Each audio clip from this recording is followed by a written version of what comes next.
첫 번째 뉴스. 진짜 이상한 사람들 많이 늘어난 것 같아 우리나라에. 공용 옥상에 텐트 치고 살림을 차렸답니다.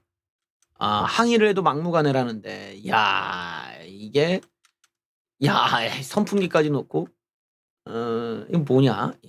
빌라 공용 옥상에 개인 텐트를 치고 생활하는 이웃의 소음 때문에 고통을 받고 있다는 입주민의 사연이 알려졌는데, 역대급 민폐다. 해당 빌라는 옥상을 공용으로 사용하고 있고, A씨 가족은 옥상 바로 아래층에 살고 있는데, B씨 가족이 옥상에 개인 텐트를 치고 각종 소음을 발생시키면서 문제가 시작됐다. B씨가 각종 짐을 텐트에다 옮겨놓고 낮밤 가리지 않고 해당 공간에서 생활하니까 시끄러워, 쿵쿵쿵 이제 시끄럽다는 거지. 심지어는 멀티탭으로 전선을 연결해 선풍기, 전기포트 등 각종 전자 제품까지 가져다 놨다. 강풍이 불면 전구, 타프 기둥이 쓰러지고 굴러다녀서 위험하다고 지적했는데 B씨는 별다른 조치도 안 하고, 또한 B씨 가족이 쳐놓은 텐트로 인해 A씨가 설치한 실외기가 떨어질 뻔한 적도 있다고 한다. A씨가 재차 항의하자 B씨는 애가 12살인데 사춘기가 와서 공간을 만들어주려고 했다? 아버님이 작년에 백신을 맞고 돌아가셔서 가족들이 좀 센치해져서 이렇게 하게 됐다? 금방 치울 예정이라고 했다. 그러나 B씨 측의 말과는 다르게 옥상 텐트의 짐은 늘어나기 시작했고 비를 막기 위해 비닐까지 치는 등 상황은 나아지지 않았다. 이건 정말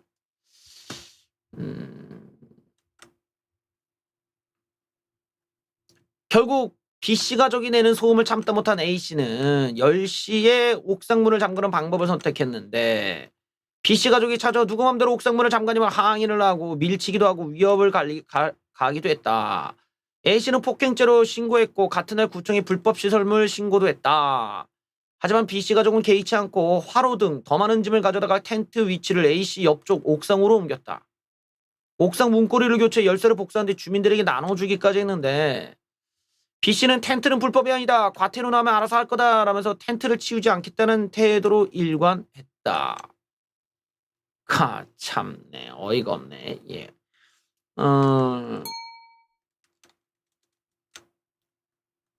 이런 정말 요즘에 너무 좀 뭐라고 하지? 좀 이렇게 남들에게 피해를 주는 거를 아무렇지 않게 생각하는 사람들이 좀 늘어났다. 이게 어디에서부터 문제인가 여러 가지 좀 생각하게 만들어요. 나는 최근에는 엘리베이터를 타고 내려왔어. 엘리베이터를 타고 내려왔는데, 아니, 내리고 타야 될 거 아니야. 근데 내가 내리지도 못, 나는 지금 내리려고 하는데, 막 들어오는 거야. 왜 들어와가지고, 난 내리지도 못했는데, 뭐지, 배달하는 아저씨 들어오고, 나가려고 하니까 웬 이따만한 여고생들 둘이 또 들어와가지고 막아. 나 나가야 되는데. 내가 황당해가지고, 저 나가야 되는데요. 이랬더니, 그 여자애 둘이서 공간을 다 막으니까 얘네들도 막, 어떡하지? 아니, 나가라고, 둘이서 그 안에 걔네들이 들어와가지고 공간이 안 거야. 얘네들이 이렇게 해도 너무 몽뚱이가 커가지고 그냥. 나 어이가 없어가지고. 내가 그다음부터는 어떻게 하냐? 내가 그다음부터는,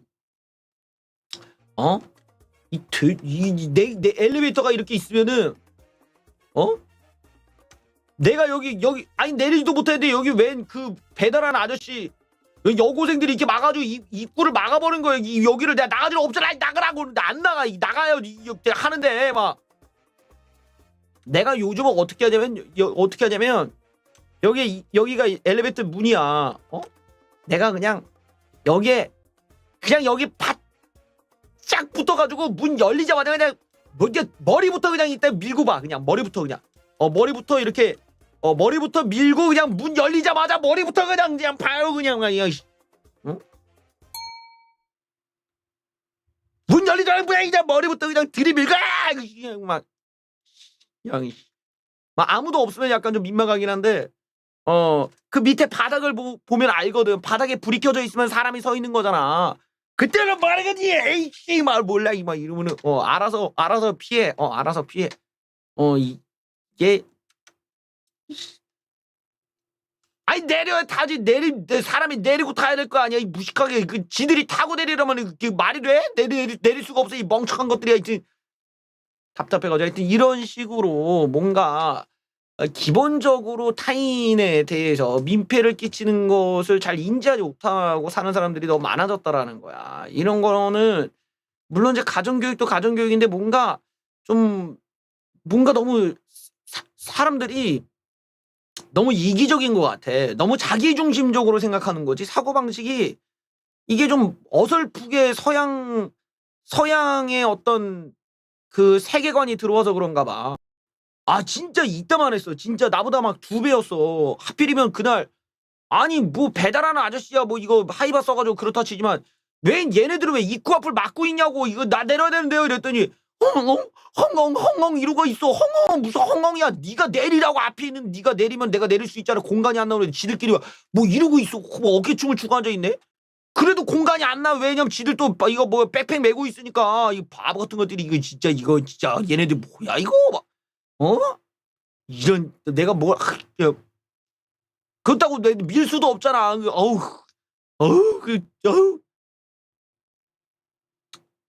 어쨌든 간에 이게 너무 자기중심적으로 생각을 하고 이런 타인을 배려하고 이런 부분들이 많이 좀 부족해지고 있는 거 아니냐. 이게 뭔가 도시의 생활이 점점점 이게 팍팍해지고 너무 이기적으로 바뀌어가고 있다. 안타까운 그런 부분이 아닐 수가 없습니다. 왜소한 건 아니었죠. 예, 왜소한 건 아니었는데 내가 막말로 이게 그냥 비켜 빡 그냥 발로 그냥 빡 그냥 빡 하면 그냥 날라가지. 애들 그냥 벽에 뭐 얼굴 박히고 막 여자고 남자고 간에 내가 만약에 그 뭐야 저기 그 배달하는 아저씨도 그냥 들어오는 거 그냥 빡 그냥 여기 하이바 깨지고 그냥 저기 벽에 박히지. 그냥 음식물이랑 같이 이거 엎어가지고. 그런데 그러면 어떻게 돼 사람이. 그러니까 내가 뭐 배달하는 분이니까 고생하시네 이러고 비켰다가 아니면 눈치 없이 그 뒤에 있는 여고생들 지들은 뭔데 왜 들어오는 거야. 예. 하여튼 간에 그 여자애들이니까 내가 어떻게 뭐 만질 수도 없고 이래가지고 내가 그냥 넘어갔지만 그다음부터는 얄짤 없이 그냥 문 열리자마자 그냥 바로 머리부터 들이밀어가지고 감히 아무도 내리기 전에 탈 수 없는 상황을 내가 예.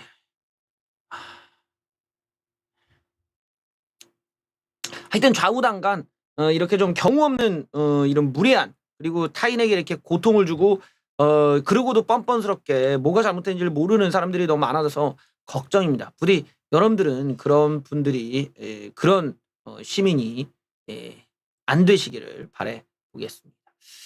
이번 뉴스 다음 뉴스는 정말 충격적인 뉴스네. 이건 뭐지? 예. 얘 동료 4개월밖에 안 된 딸한테 순간 접착제를 뿌려? 30대 여성의 앙심? 제목이 심상치가 않다.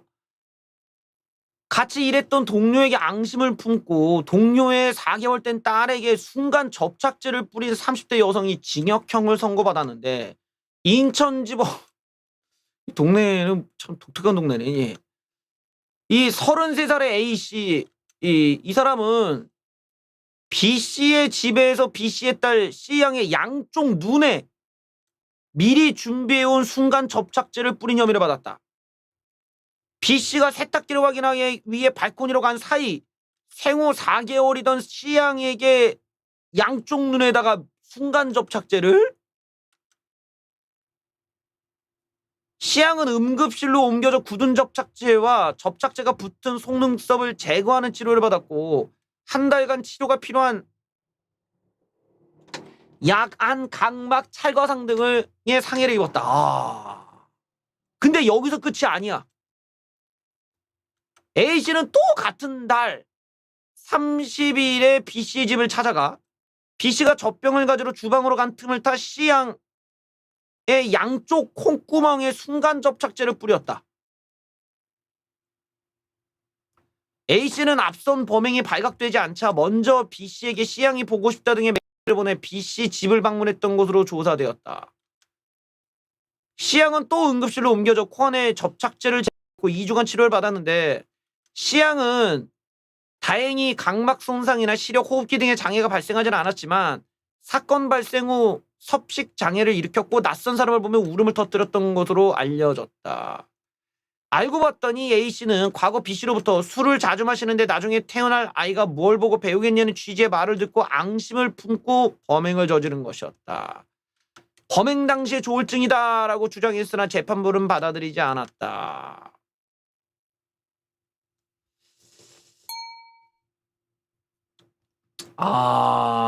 이거 정말 이건 뭐 무섭네 무서워. 어?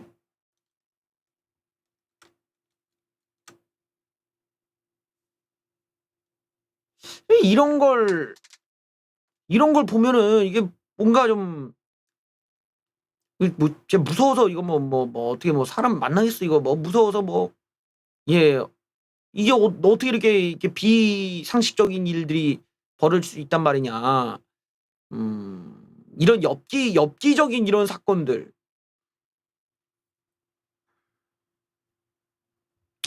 네, 이런 경우들이 지금 우리 사회 이건 일본에서나 일어날 법한 일들이 우리나라에서도 지금 일어나고 있다라는 거는 우리도 좀 고민을 해봐야 돼요. 이건 뭔가가 그 사회가 잘못되어 가고 있는 거야. 어딘가가 지금 시스템의 구멍이 잘못되어 가고 있어. 이게 체벌을 안 해서인가? 아니면은 뭐 진짜 교육의 문제인가? 어떤 인성 교육의 부족 때문인가? 너무 입시 위주의 교육만 해서 그런 것이냐? 뭐 다양한 이런 생각을 할 수가 있죠. 네. 참 알 수가 없네요. 이게 우리 이런 정도면 그 아이가 그 정도면 아이 앞에서 그렇게 할 수 있다면 이 사람 머릿속은 뭐가 어떤 생각이 들었을까? 애가 불쌍하거나 아이에 대한 사고 자체가 어떻게 보면은 지금 보면은 여기 뭐야? 이 사람이 징역 2년 6개월인데 나는 개인적으로 조금 2년 6개월이 너무 낮은 거 아닌가? 라는 생각도 좀 드네. 어떻게 보면은 법이 너무 약한 것일 수도 있어. 그러니까 이런 범죄가 좀 엄하게 이렇게 처벌을 해야 되고 이래야 되는데 2년 6개월이니까 글쎄 저 아이를 키우는 입장에서는 얼마나 불안하겠어요. 예, 물론 뭐 합의를 하고 뭐 선처도 나오고 뭐 이랬다는데 글쎄 난 참 이해가 안 된다. 자, 여러분들 또 이거 말고도 또 이렇게 많은 분들을 안타깝게 하는 사건이 있었죠. 가족 전체가 실종되는 사건이 있었습니다. 그런데 이번엔 차가 발견됐대요. 아우디 차량이 발견되었습니다. 내부에 시신이 있는 듯하다는 얘기도 나오고 있어요. 내일 오전 10시에 통째로 인양해서 확인이 된다고 하니까 글쎄요. 이 사건이 이렇게 또 결론이 나오나요? 한 달간 농촌 살기 채무하겠다며 떠난 뒤 실종된 초등학생 조윤아 양 일가족의 차량이 전남 완도 앞바다에서 발견되었다. 아하. 해경이 이 탐지를 했고 잠수사가 직접 잠수 육안으로 아우디 마크와 번호판을 확인했다. 조양 가족의 차량 번호와 일치했다. 차량은 뒤집힌 상태로 앞부분이 뻘에 붙였다. 트렁크는 열린 상태였고 트렁크에서 여행용 옷가방도 확인되었다. 일단은 시야가 확보되지 않고 조명도 비춰도 보이지 않을 정도로 썬팅이 짙고 차량 문이 잠겨져 있어서 차량 내부에 조양 일가족이 있는지를 확인하지 못했다. 하지만 내부에 탑승자가 있을 거라고 경찰은 보고 있다. 그래서 내일 아침 인양할 방침이다.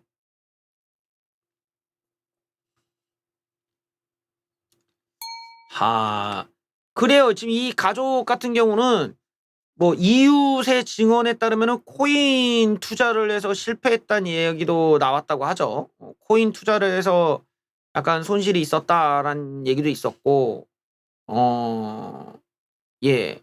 그다음에 이제 그 직장 말씀하시는 그 컴퓨터 판매하는 그 상가의 옆에 있는 다른 직원이 이제 얘기하기로는 컴퓨터 장사할 때 맨날 그 코인 차트 열어놓고 그걸 보고 했었다. 그걸 자기가 봤다. 이런 증언도 하는 거 보면 코인에 의한 좀 손실 이런 게 좀 컸던 것 같아요. 그런 것들은 지금 증언이 어느 정도 일체도 나오고 있으니까 코인을 했던 사람이다. 그리고 이제 생활고가 굉장히 심해졌다. 그 시기에 지금 이런 일이 겪었다라는 건데 참 그게 만약에 이게 그 지금까지 나와 있는 걸 보면은 타살이라고 할 만한 뭔가가 없는 거야. 아직까지는. 그러니까 이제 사건이 뭐 이런 생활고에 의한 뭐 이런 게 되겠지. 근데 나는 이런 사건을 보면은 조금 안타까운 게 아이를 만약에 부모가 우리는 이제 이런 걸 동반 뭐 살자라고 표현을 하는데 살자라는 거는 모두가 동의하에서 같이 살자를 한다면 그렇게 표현할 수 있지만 애가 과연 거기에 동의를 알고 동의를 한 것일까를 보면 동반 살자라는 거는 좀 갸우뚱할 수 있잖아. 근데 따지고 보면 그 애는 애까지 그렇게 만약에 동반 그렇게 한 거라면 너무 좀 그런 것 같아. 그리고 그게 아니라 만약에 저기에 다른 뭔가가 사건이 있어서 이게 살자가 아니라 만약에 타살이었다 이런다면은 이야기는 좀 다르게 흘러갈 수도 있겠죠. 근데 일단은 나오는 환경 내용이나 이런 걸 보면은 약간 살자 가능성이 좀 많은 사건이겠죠. 예.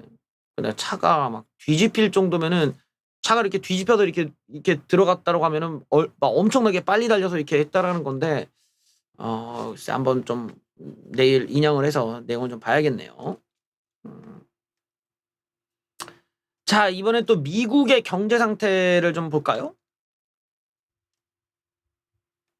미국인 58% 심지어 연봉 3억을 받는 사람조차도 월급을 다 쓰면서 버티고 있다고 합니다. 미국의 물가가 너무 올라서 견디지 못하는 거예요, 지금. 어. 미국이 최악의 인플레이션을 겪고 있는 가운데 10명 중 6명은 먹고 사는데 월급을 다 쓴다는 조사 결과가 나왔다. 미국 응답자의 58%가 하루 벌어 하루 산다. 연봉이 3억 원이 넘는 고소득자 중에서도 30%는 다음 월급을 받기 전까지 직전 월급을 다 지출한다고 답했다. 또 1억 원 이상의 연봉자도 36%가 하루 벌어 하루 산다 밝혔다. 자, 소비 감소는 저소득층, 부유층을 가리지 않고 나타나고 있다. 신용카드 데이터를 분석해 본 결과 고소득층과 저소득층 모두 서비스 소비를 줄인 것으로 나타났다. 저소득층이 인플레이션에 따른 부담을 더 크게 느끼지만 고소득층도 주식 등 자산 가치가 떨어지면서 소비를 줄인 것으로 풀이된다. 그래요. 이게 미국의 미국의 물가가 지금 얼마나 심각한지를 좀 보여주는 대목이죠. 그리고 미국 자체가 원래부터 특정 지역 같은 경우는 월세가 막 살인적일 정도로 너무 비싸. 그 어디야 저기 애플이었나? 아니 구글 회사 근처는 월세가 너무 비싸가지고 아예서 차에서 사는 사람들도 많다잖아요. 그 구글 프로그래머들이 차에서 생활한대. 내가 그걸 내가 보고 야 진짜 그게 물가가 오르기 전이야. 어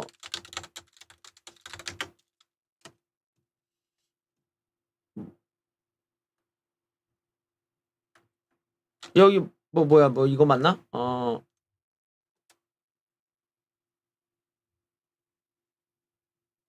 여기 이게 지금 2015년도 뉴스야. 2015년도인데 구글 직원이 회사 주차장에서 트럭 생활한다. 여기를 보면은 이 양반은 구글에서 일하는데 MIT를 졸업하고 구글에 들어간 브랜드는 월세가 2180달러. 나는 회사에서 하루 종일 일하고 집에는 잠만 자는데 월 2180달러에 방세를 내면 나한테 남는 게 아무것도 없다. 예, 비싼 방세를 지불하는 건 월급을 태워서 없애는 바보짓이다. 그래서 트럭을 구해서 집으로 쓰기로 했다. 예, 참 이 미국은 정말 무서운 나라야. 예.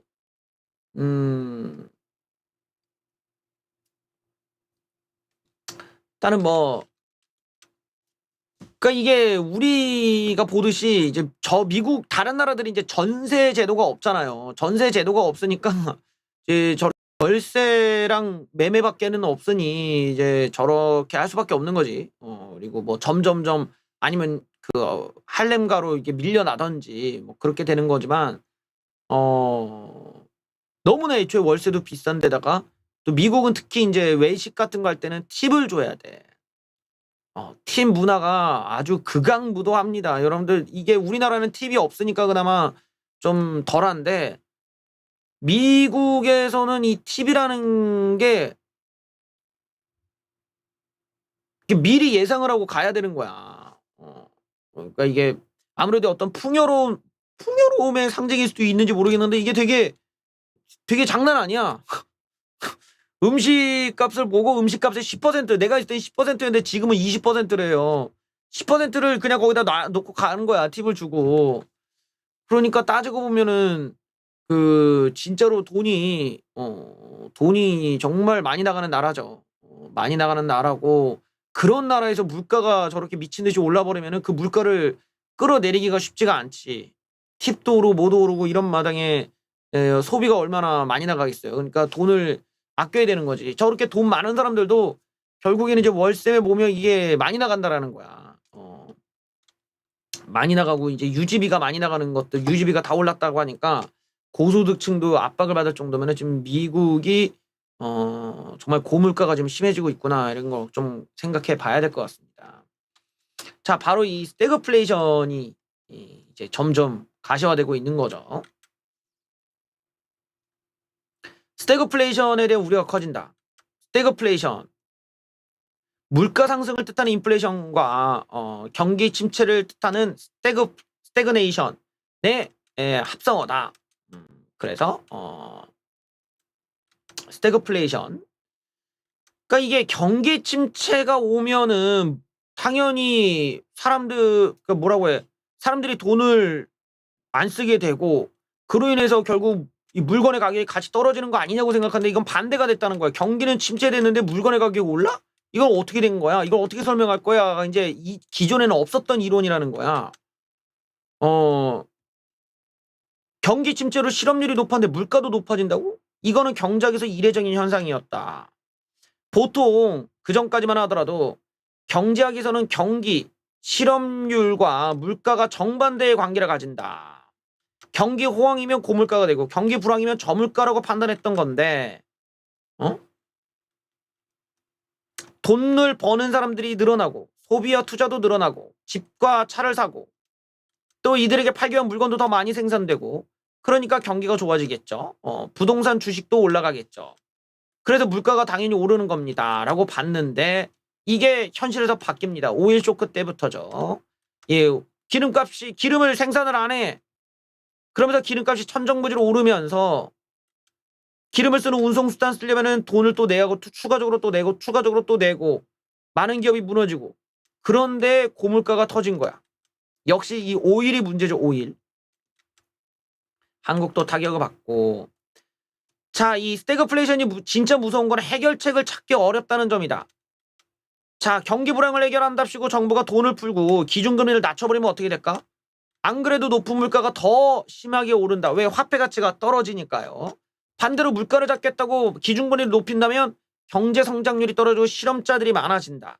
그나마 이 방법, 기준금리를 미친 듯이 올려서 폴 보커가 예전에 막은 적은 있죠. 옛날 여기 나오네요. 오일 쇼크로 그때 스태그플레이션이 난리가 났을 때 폴 보커 역시 당시 그때 연준 의장이었는데 이 양반이 물가 상승률 무려 13%에 달하는 물가 상승률을 잡겠다고 금리 인상을 미친 듯이 해버렸어요. 그러니까 기업들이 망하든 말든 알 바 아니라고 무조건 해야 된다. 그래서 4%나 금리 인상하고 또 17%까지 또 17%까지 또 올리고 계속 올린 거야. 실업률은 무려 10%까지 올랐다. 이때 당시에 내가 알기로는 포드였나 그 자동차 회사 직원들이 많이 잘렸어요. 그때 이 회사 직원들이 너무 많이 잘리니까 얘네들이 다 폴 벗고 집 앞에 가갖고 시위하고 막 협박하고 막 난리도 아니었던 거야. 그래서 이 때문에 볼커는 사리 협박을 받았고 본인을 지키기 위해 권총까지 진열했다. 그래도 계속 올린 거야. 과연 어떻게 될까요? 이게 지금 우리 눈앞에 와 있는 거야. 이게 어떻게 보면 물가 상승률보다 금리가 더 높아야만 잡히는 것일 수도 있는 거죠. 오일 쇼크 때도 그런 식이었으니까 물가 상승률보다 일단은 금리를 더 많이 만들어가지고 어쨌든 사람들이 여윳돈이 그 이자로 생겨가지고 그냥 빨빨 쓰게 만들던지 갖고 하던지 뭐 지금 같은 경우는 또 이 원인이 어떻게 다양하게 나올 수가 있으니까 알 수가 없는 겁니다. 자, 우리나라 같은 경우는 이런 금리 인상에서 또 문제가 되는 게 있죠. 금리가 인상되면 제가 누가 먼저 타격받는다? 세입자들이 먼저 타격을 받아요. 세입자들 같은 경우는 자신들의 이제 그 은행 금리가 오르면 그 금리에 맞춰서 월세, 전세 또 이런 이런 것들이 다 같이 올라가게 돼. 집주인도 그냥 공짜로 장사하는 게 아니니까 항상 그 금리에 맞춰서 이제 이 그 수익률이 결정되는데 그러다 보면 세입자들도 어쩔 수 없이 이제 그 금리에 맞춰서 주게 됩니다. 왜냐면 막말로 얘기해서 내가 건물에 세를 내줬는데 내가 금리보다도 못 받으면 누가 그 건물에 투자하겠어. 그냥 그 돈 걷어갖고 은행에다 넣어놓고 말지. 그러니까 어느 정도는 이제 금리에 맞춰서 가야 되는데 이게 좀 우리나라 같은 경우는 이 전세라는 제도가 그 다른 나라에 비해서 좀 독특한 제도죠. 이 전세를 갖다가 대출을 받아서 전세를 유지하는 사람들이 있어요. 대출을 받아서 전세를 유지한 사람과 집을 갖다가 대출을 받아서 산 사람 간의 차이가 뭐냐? 전에도 제가 설명했지만 집을 대출받아서 산 사람은 지가 능력이 안 되면 대출이 안 나와요, 애초에. 왜? DSR 제도 때문이지. 총부채 상환 때문에 내가 대출받은 것 그다음에 내 수입 이걸 가지고 계산해서 주담대가 나온다라는 거야. 그러니까 결국에는 금리가 뭐 한 10% 올라더라도 웬만하면 다 감당이 가능하다는 거지. 근데 전세 대출은 그게 없어. 그러니까 그냥 뭐 전세가에 몇 %까지 그냥 막 줬던 거지. 이러니까 능력이 안 되는 사람들이 이제 문제가 되기 시작하는 거예요. 그리고 지금 전세 대출의 금리가 너무 올라버리니까 어떤 문제가 생겨? 요 밑에 월세입자들이 문제가 되는 거예요. 월세입자. 그러니까 바로 이 뉴스가 바로 나옵니다. 그러니까 제가 말한 대로 뭐라고 하죠? 이 주택 담보 대출을 받은 사람들은 애초에 돈이 있는 사람들이에요. 그런데 전세 대출을 받은 사람들은 돈이 없는 사람들이야. 그러니까 이 사람들이 먼저 터지는 거죠, 지금. 전세 대출 이자 내느니 월세 산다. 월세 지수 역대 최고치. 이 문제는 뭐냐?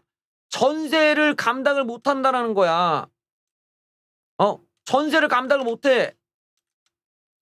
왜 그러냐면 주택담보대출이라는 거는 주택을 담보로 주고 그다음에 고정금리를 때려버리니까 사실은 그렇게 위험한 상품이 아니거든. 왜냐면 담보가 있으니까 은행도 그거 보고 얘 능력 보고 연봉 보고 주니까 능력 안에서만 이제 빌리기 때문에 사실 그렇게 문제가 안 돼. 근데 이 전세대출 같은 경우는 그런 게 없어.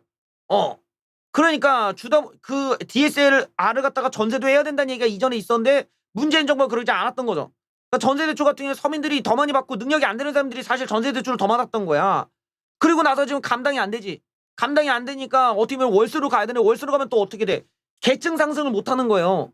계층 상승을 못 하는 거지. 왜냐면 월세는 나가는 돈인데 어쩔 거야. 바로 요런 점에서 지금 서민들 입장에서는 금리 인상의 타격이 바로 이렇게 직결돼 갖고 오는 겁니다. 그러니까 집주인들 타격보다도 서민들 타격이 바로 드러나는 거죠, 지금. 여기를 한번 보죠. 여기 보면은 전세 대출 이자가 월세를 넘어서는 역전 현상이 나타나 전세 대신 월세를 원하는 세입자가 늘어나고 있다. 자, 이런 상황이 왜 벌어지느냐? 결국에는 이 유동성이라는 것 자체가 주택담보대출 쪽보다는 주택담보대출 어차피 뭐 규제 때문에 뭐 받을 수 있는 사람이 제한돼 있다면 저 전세 쪽은 마구잡이로 막 들어갔던 거죠. 그러니까 자기가 사는 지역의 전세가가 오를 수밖에 없는데도 불구하고 사실은 능력이 안 되는 사람들이 전세 대출을 받아서 좋은 아파트를 들어간 거야. 좋은 아파트를 들어가서 있었는데 이제 전세가가 올라가야 된단 말이죠.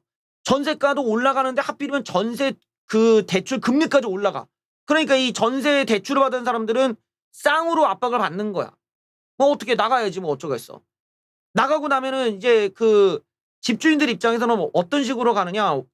뭐 전세를 높여서 뭐 새로운 세입자를 받든지 그게 아니면은 그냥 월세입자 아주 월세입자들을 비싸게 반전세로 뭐 월세를 비싸게 받든지 이제 그쪽으로 가겠죠. 결국 이렇게 되면 월세 오르고 전세 오르고 또 이 금리 때문에 서민들만 이제 금리 압박이 되게 심해지는 거죠. 요런 지점에서는 차이가 되게 큰 거예요. 바로 내가 얘기한 대로 세입자들이 금리 인상에 제일 먼저 타격을 받는다. 바로 여기서 바로 나오는 겁니다. 이런 점에서는 우리가 이제 그 부동산이라는 것의 원리를 우리가 따지고 보면 항상 이게 그 전세를 살다가 돈을 모아서 대출을 끼고 우리가 집을 사가지고 자기가 자가를 갖게 되는 게 보통의 순서거든. 근데 이런 순서를 갖다가 지금 좌빨 새끼들이 다 헝커트려 버린 거죠. 그냥 이렇게 유지가 되게끔 만들면 되는 거 갖다가 괜히 다주택자들이랍시고 죄도 없는 사람들 같이 다 규제 때려버리고 그러니까 이 규제에서 못 오르고 전세를 4년 계약으로 막아버리니까 올라야 될 전세가가 못 오른 것까지 다 합쳐서 집값이 올라버린 거야. 그러니까 지금 집값이라는 것의 계산법을 보면은 실질적으로는 이 집값이 올라야 되는 전세가에 규제로 인해 억눌린 것까지 합쳐서 이미 올라버린 거죠. 그러니까 이게 지금 상황에서는 뭐 어떻게 할 수가 없어. 이건 전세가라도 잡아놔야 되니까 윤석열 정부에서 전세를 안 올리면은 뭐 세금을 감면해 주겠다 이런 전략으로 갔으니까 그나마 전세 대란은 안 일어날 수 있다는 희망이라도 있지만 지금은 이제 전세 대출을 받아서 금리를 올리는 부분 때문에 이 전세입자들의 압박은 금리로도 압박을 받고 전세가가 오를까 봐 또 이것 때문에 문제가 되고 요 사이에 이제 끼어버린 거죠. 이 사람들이 이제 월세로 들어가니까 월세로 가면은 자기 집을 마련하기는 거의 이제 힘들어지는 거지. 자기 집을 마련하기 이제 힘들어지니까 이런 상황에서 그 뭐 어떻게 보면은 이 계층 상승을 할 수 있는 방법은 더 끊어졌다고 할 수 있죠. 바로 여기서 우리가 알 수 있는 대목이 뭐냐? 문재인이가 그만큼 이 계층을 갖다가 다 아랫계층으로 다 만들어버린 결과가 되고 있다라는 거예요.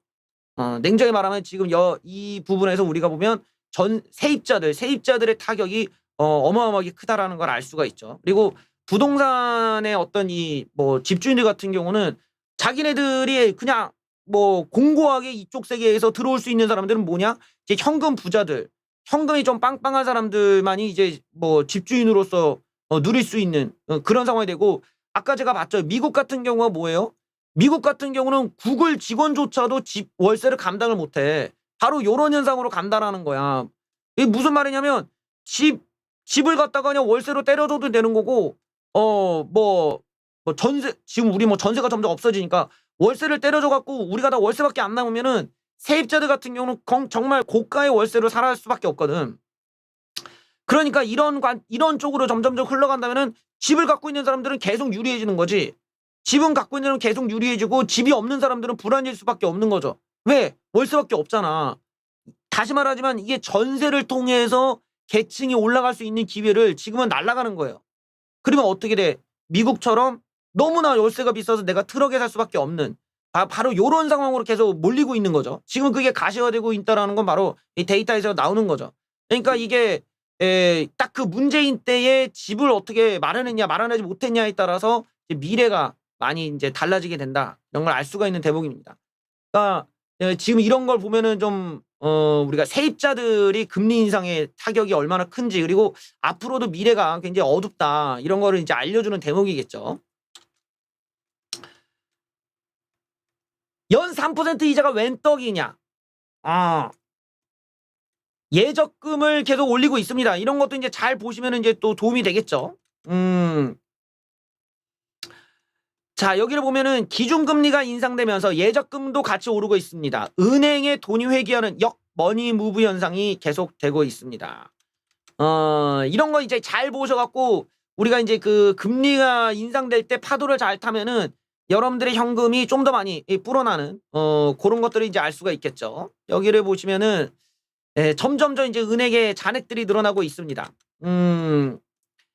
예적금의 증가세가 눈에 띄게 가팔라지고 있다. 여러분들 아시다시피 요 파킹 통장 제가 강조하고 있죠. 파킹 통장의 잔액들이 점점점 늘어나고 있습니다. 자본시장이 불안하기 때문에 일단 어딘가는 넣어놔야 된다면 투자할 데가 지금은 없어요. 투자할 데가 없기 때문에 바로 이렇게 일단 몇 달 동안이라도 쟁여놓을 수 있는 그런 안전한 이 파킹 통장 쪽의 수요가 이제 늘어나고 있는 거죠. 네, 이건 파킹 통장이나 정기예금인데 3.2%도 주는 곳이 있고 SC제일은행도 3.2% 금리를 줍니다. 우리은행도 주고 이건 이제 1년 만기 뭐 이렇게 보셔야 돼요. 그다음에 뭐 30만주 한도로 쓸만의 적금 5% 금리를 받을 수 있다. 농협은행에서는 5.85 금리를 준다.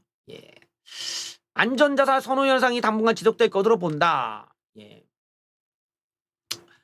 또 한은이 3%까지 금리를 올린다고 전망하고 있기 때문에 또 빅스텝을 미국이 또 한 번 더 하니까 우리나라 따라서 올라갈 것이기 때문에 미리 이제 이렇게 이런 상품들에 우리가 관심을 가질 만하죠. 왜냐면 이제 돈을 버는 이런 상황이 올 테니까. 그리고 다음 달 기준금리가 추가 인상되면 예적금도 또 오를 것이다. 이러면 파킹 통장의 금리도 더 오르는 거예요. 그러니까 지금 같은 경우는 우리가 이제 뭐라고 하죠? 금리, 그러니까 물가 상승률이라는 게 뭐 이게 미국 같은 경우 8, 9%고 우리나라 같은 경우도 대충 뭐 5% 이상 나온다고 가정을 하면은 금리라는 것이 이 물가 상승률과 얼마나 이제 가까워지느냐에 따라서는 이게 내가 최대한 물가 상승 방어를 잘했다 못했다가 나눠질 수 있죠. 물론 이게 뭐 1년, 2년, 3년, 4년을 갔냐에 따라 적금 기간을 뭐 여러분들이 알아두면 뭐 적금 기간을 조절해 주면 좋은데 과거에는 뭐 1%, 2%밖에 안 줬다면 지금은 5% 뭐 심지어는 어디는 뭐 10% 주는 데도 있어. 그 한도가 뭐 한 100만 원에서 500만 원 사이라서 그렇지 뭐 이렇게 좀 뭐 10%도 주고 뭐 9% 주고 이런 것도 많더라고요. 잘 보면 그런 거 이제 가족끼리 계좌를 여러 개 만들어 가지고 분산 투자하면은 뭐 그래도 몇 천만 원 이상은 넣을 수가 있지. 그러니까 바로 요 대목에서 보면은 머리를 좀 잘 쓰면은 안전하게 현금을 좀 불릴 수 있는 좋은 기회를 마련할 수 있다. 왜냐면 막말로 얘기해서 뭐 5%, 5%에서 10% 정도면은 주식으로 그 정도 내기가 쉽지가 않아. 웬만한 상품으로 그렇게 내기가 쉽지가 않다 보니까 일단은 금리로서 일단 어느 정도는 현금을 좀 잡아두고 있고 만약에 이제 좀 이런 자산 가격들이 주식이 특히 많이 하락하거나 이럴 때는 한번 노려볼 만하죠. 그때 한번 노려볼 만하고 그래서 지금은 이제 좀 돈이 있으신 분들은 이제 좀 이렇게 좀 금리가 높은 상품들에 어느 정도 돈을 좀 쟁여놨다가 주식이나 이런 게 떨어졌을 때 한번 기회를 노려보시는 것도 좋을 것 같아요. 왜냐면 이게 내년까지 금리를 올린다고 하니까 일단은 확실히 메리트가 있는 부분이 있어. 이쪽에서는 메리트가 있어서 어느 정도 뭐라고 하죠? 앞으로 이제 그 이자가 더 늘어나니까 이자 수익률이 좀 늘어날 수 있는 가능성이 좀 높죠. 뭐 그러니까 이런 점에서는 어느 정도 이런 상품들에 좀 넣어놓고 현금을 최대한 좀 쟁여놓은 다음에 그 다음에 이제 투자할 수 있는 곳에 집중적으로 이제 들어가서 나름대로 좀 자산을 늘릴 수 있는 그런 방법을 강구하시면 좋겠죠.